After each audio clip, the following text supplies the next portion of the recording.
Hello again, me Steve Royle, talking about my memories of the pantomimes I've done over the years and other shows, of course. I'll try and go on to this one. I'll just think what year. I think we missed it in previous episodes of this, but in 2006, was it 2000? It was the year we did Dick Whittington, so I can find out by looking through all my leaflets here. The year we did Dick Whittington was, if I can find my piece of paper, it would have been 2006, yeah.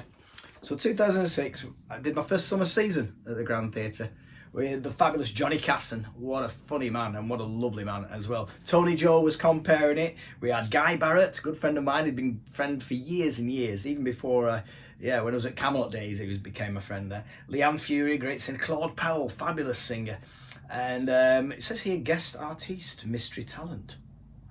I'm trying to think who it was. I can't remember. Maybe we probably had different ones each night. But flicking through here, it's got a list of all the summer season shows that have been on at the Grand. And like I said many a time, it never fails to amaze me that I'm on the same stage of the likes of, let's go through here, 81 Barbara Windsor was here. That was when the Grand reopened, of course.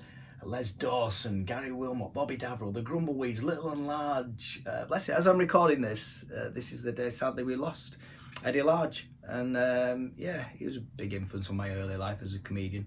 I just don't remember him putting socks on his ear and going, Musky, Musky, Musky. I used to do that impression.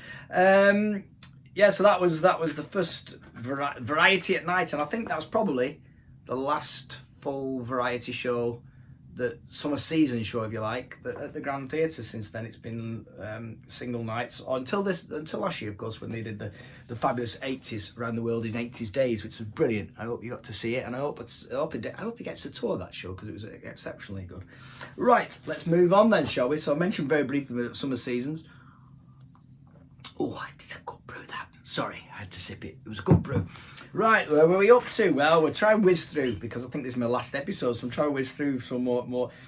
After the Aladdin in 2010, we then did, and this is where I'm missing. This is where I miss a Snow White between them. I'm pretty sure it was Snow White, because after that year when Martin Pemberton couldn't do Aladdin, he did appear as the henchman in Snow White the year after. So I finally got to work with my best mate, and that was great fun. That Snow White that year was exceptional. I'm racking my brains there. Who was? Oh, Vicky Entwistle, of course. Fabulous Vicky Entwistle. What a laugh, what a lovely lady. And we had so much fun. I remember again at the beginning of the run, having a sack full of coffee beans shipped in. She had some friend who, I'm sure they lived in South America or somewhere like that, and she had these beans, and so we were constant. I don't think I slept for 6 weeks, just because we were just wide awake on coffee and other substances, I have to say, with Vicky involved. But she was great. We had a great laugh with my best mate, with Vicky Entwistle. She's become a friend for life as well. And I look at all these leaflets, that's what comes back to me most about in terms of memories, is how many friends I've made and how many I'm still in touch with to this day. Going right back to that first one with Tony Caunter. Anyway, the year after, we did this one, Cinderella. Now, when I talk about special pantos, two spring to mind immediately. This one, and of course most recently with Tom Lister doing Peter Pan. But this one was the most close-knit cast I've ever worked with. We all got on so well that year, and it's the only panto I can really remember where there were proper floods of tears at the end of it, because we were so upset. We're all, because when it's hard to describe, and I think you probably only get, if you've got any family members who've been forced to live with you in your house during this lockdown, you may be able to appreciate this kind of forced chemistry that's forced upon you. And I suppose in some respects, I have lockdown every Christmas. I'm stuck in this fabulous theatre. There's worse places to be stuck, I have to say. But it's a little bit like a lockdown for me. I'm away from the family, and you make your own families out. And my own family is a pantomime family. And that year, particularly with Cinderella, Danny Miller's become a lifelong friend. Lovely, lovely lad. The beauty of Danny, what was brilliant, he was a big star in Emmerdale that year, won lots of TV awards, etc., but was so humble and so keen to learn. He'd never done pantomime before, and he came in with his dad's history of variety, Vince, And he told him he says, speak to the comic and he'll help you through. And he did. He came to me on day one of rehearsals and said, look, I need you to guide me. And I gave as much advice as he could. And he was one of those people who just absorbs everything you tell him and takes it in. And which is why he's done so well in everything he's done, really. A lovely, lovely lad, and we had such a laugh. And also with Amy Thompson as well was back. I mentioned as we did Aladdin a couple of years earlier. Amy was back, so we already knew Amy. And Hayley Kay was in that year. I think that was the first one she did. So with Hayley as well. It was a big family, and the fabulous, of course, Jamie, Moyes and Taro.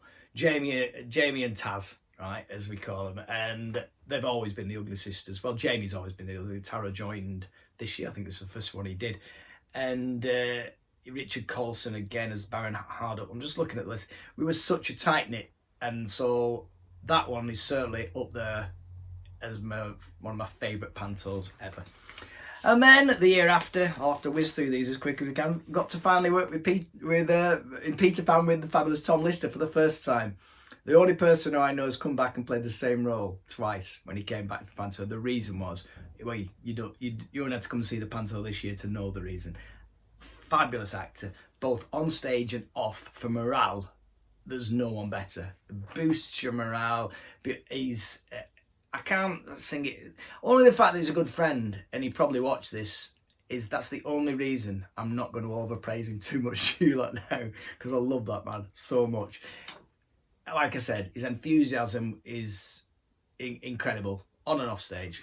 Wonderful, wonderful man. And Jordan Lee Davies, he was a lovely fella as well. I remember, I'll tell you a quick story about this one. In that pantomime, Jordan, bless him, we were doing the fly out over the audience one day, and we heard he heard a little ding, and one of the wires, now the wires that hold Peter Pan, they're very thin anyway, maybe 4 millimeters thick, but they're very strong. But one of those wires broke within the wires, if you understand what I mean. So a tiny fraction. He was perfectly safe, but there was a fear, and he heard it.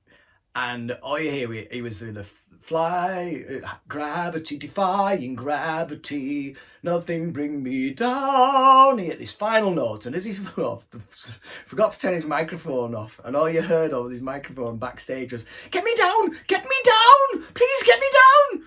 Like that, little Welsh lad he was. Lovely, lovely lad. Back with Hayley Kay as well. So anyway, let's whiz through the last few, shall we? Or shall we do another episode? Yeah, let's do another episode after this one, shall we? Because we're only just skirting the surface when we come to Tom Lister for one. I'll conclude all my pantos in one final episode. Join me then.